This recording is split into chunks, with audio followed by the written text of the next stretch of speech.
Servus, ihr Leute. Schön, dass ihr da sind auf meinem kleinen Videokanal. Und ich möchte euch die Pfalz ein bisschen näher bringen mit meinen Videos, vor allem mit Aufnahmen aus der Luft. Ich bin mit der Drohne unterwegs und am Sonntag waren wir jetzt von Rendel aus auf der Jungpalshit. Und von der Jungpalshit sind wir an der Sommerfelsen in Annweiler gelaufen und vom Sommerfelsen dann an die Holderquelle und dann zurück nach Rendel.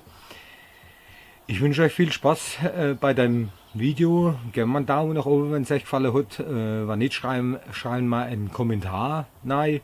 Wie gesagt, das ist mein erstes Video, Pfälzer und Tour. Und ich wünsche euch einfach viel Spaß beim Video. Es dauert zwischen 4 und 5 Minuten.